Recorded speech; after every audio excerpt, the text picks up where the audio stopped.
Yes. actually ask a question? Please. I hear a lot of talk about social safety nets for people that are not working. You have stuff about entrepreneurs, the youth economy, all of that. But there's a wide cross section of the population that are working and yet still cannot meet their basic needs. Take for example a single mother with maybe 3 children earning $1,500 a month. She has a job, she's making a wage, but that doesn't mean that she can take care of her family or take care of her basic needs. Are we going to see anything to help people in that kind of situation? Of course. As we speak, there is a minimum, some people call it, I want to call it livable wage commission. There's a report that will come to the Parliament, the Cabinet solution. The Cabinet will opine, and then the discussions come at the livable, or people want to say minimum wage.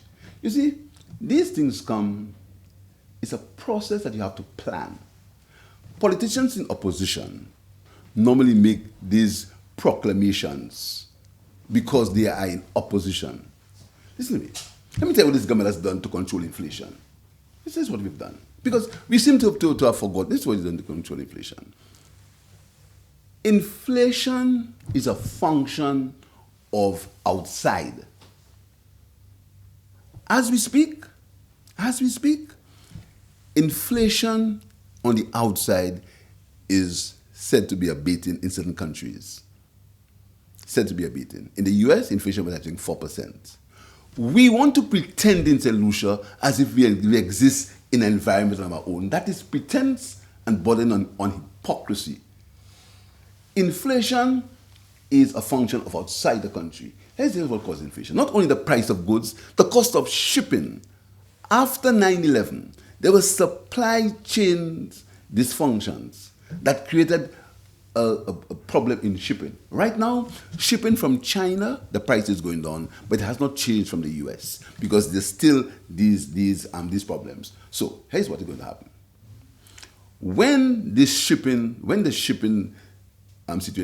situation gets regularized, all right, we hope to see a decrease in freight charges. That should cause the price of goods, imported goods, to decrease. That should have an ease, unless the private sector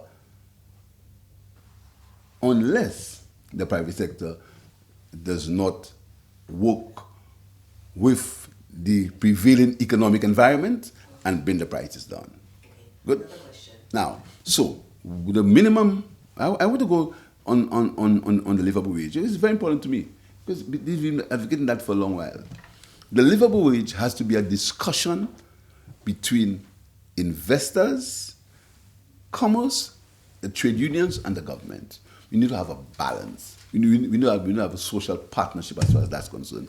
Because you see, regardless of how much profit that you make, if your workers are not happy, if your environment is not conducive, you're not going to survive. So the minimum wage is something I'm very excited about. We're working on it, and hopefully, I hope that by the end of this year, we should have a wage that will satisfy everyone. But you're very correct. Some people are having struggles, although we've tried our best.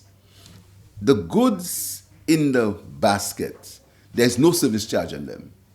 There's no service charge. They are price controlled, right? And those services, they are price controlled, and there's no VAT on these goods either. So the prices on these basic goods basically are important.